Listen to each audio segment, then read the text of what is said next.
Eu sou Nima. Quer dizer, eu sou a Moça Nerd. E seja bem-vindo para mais um vídeo. Você já pensou que você pode ser um monstro na vida de alguém só por ser quem você é? Bem, essa é a proposta do filme de hoje. Portanto, já deixe seu like, se inscreve e ativa o sininho, enquanto a vinheta toca, porque vamos falar sobre o filme Nimona.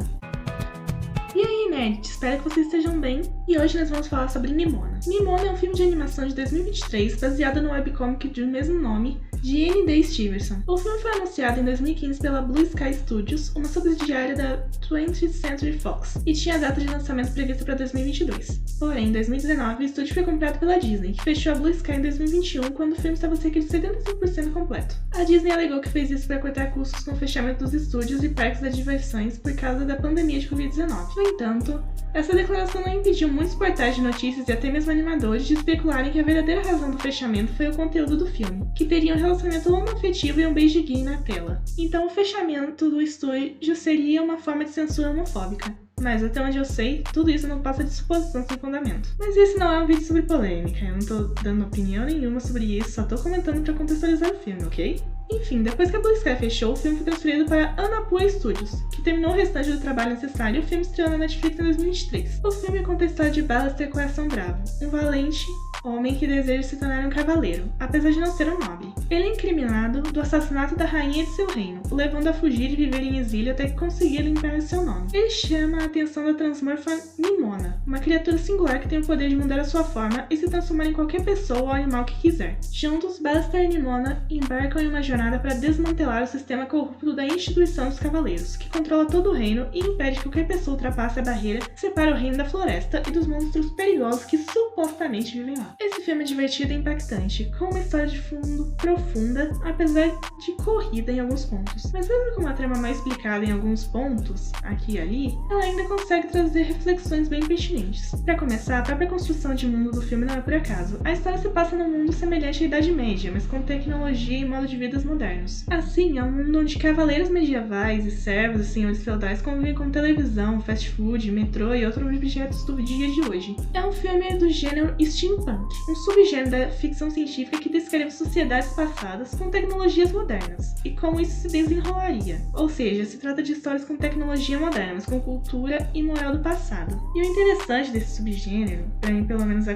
coisa mais fascinante que me faz amar tanto histórias estilo steampunk, é a exploração de como esses dois elementos, a cultura e a tecnologia, interagem num plano comum. Quer dizer, frequentemente a ficção científica explora a construção de mundo fantasiosa para tentar criticar alguma coisa do mundo real. Como Neil Gaiman disse certa vez, a ficção científica é uma boa forma de falar sobre o presente quando parece que você está falando do futuro. Em Nimona, o período medieval com elementos futuristas serve como uma provocação. Em um universo com tecnologia tão incrível, as pessoas ainda ficam presas a superstições e mitos, temendo todos aqueles que são diferentes, sem qualquer tentativa de compreensão ou misericórdia. Essa descrição está falando sobre o mundo de Nimona ou sobre o nosso? O universo do filme se passa em um mundo medieval, onde homens nobres e ricos são treinados desde o nascimento para se tornarem cavaleiros opressores que tentam lutar contra monstros que eles nunca viram. O reino em que eles vivem é completamente cercado por todos os lados por uma muralha que os separa da floresta, onde supostamente vivem todos os monstros terríveis que todos são obrigados a temer o tempo todo. Até mesmo Ballister, embora ele próprio seja uma pessoa perseguida injustamente, por ser o único camponês que já foi consagrado cavaleiro, estranha a Nimona só por ela ser diferente, e prefere defender a instituição e deseja servi-la, mesmo que esse sistema seja corrupto e preconceituoso e prejudique muito a sua vida. Esse detalhe é interessante, porque Ballister defender uma sociedade que odeia ele, que deixa claro que não tem lugar para ele nesse mundo,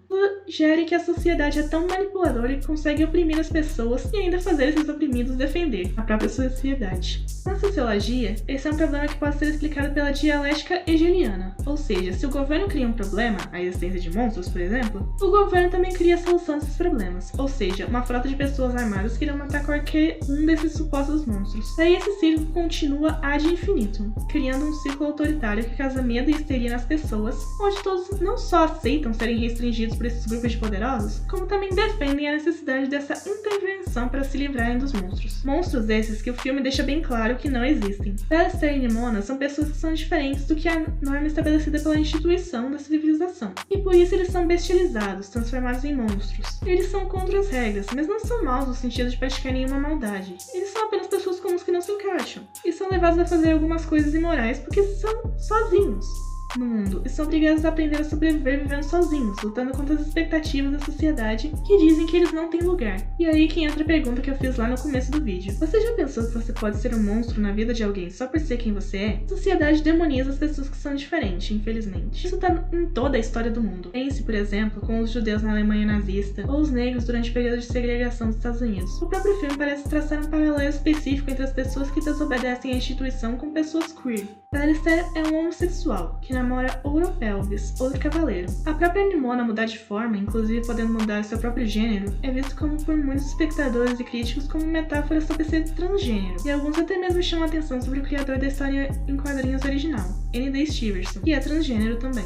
Mas, sério, fora essas instâncias específicas, a posição da história se sustenta com qualquer alvo perseguido durante toda a história. Tipo, qualquer tipo de minoria étnica, religiosa, sexual, ou de qualquer outra forma ainda caberia aqui. É um filme que fala sobre perseguição, por pessoas que são demonizadas e que sofrem por conta disso. Na verdade, ver esse filme me lembrou da graphic novel Minha Coisa Favorita é Monstro, outra obra que fala sobre como a sociedade gera medo e histeria em torno de grupos de pessoas diferentes, tornando-as praticamente monstros abomináveis por nada senão serem quem são e serem diferentes do que é considerado normal. Inclusive, se quiserem vídeos sobre essa graphic novel, é só falar, fica aí a sugestão. Ser diferente é uma das qualidades do mundo, não um defeito. Ser diferente não é errado. Graças a esses diferentes talentos e qualidades das pessoas distintas que a humanidade chegou até aqui, concorda? E ao contrário do que muitas pessoas pensam, odiar pessoas por apresentarem esta ou aquela característica não é natural das pessoas. Por exemplo, veja o documentário Olhos Azuis, de 1996, onde a professora Jane Elliott demonstra um experimento social sobre racismo, onde ela começa a tratar crianças de olhos azuis como se elas fossem diferentes das outras crianças só pelo fato de elas terem olhos azuis. Em pouco tempo, ela notou que as crianças internalizaram esse ponto de vista e passaram a tratar mal as crianças com olhos azuis, e as crianças de olhos azuis também passaram a se sair pior na escola e apresentaram sinais de baixa autoestima e falta de confiança, como se elas também aceitassem o fato de que elas são inferiores aos outros só porque tinham olhos azuis.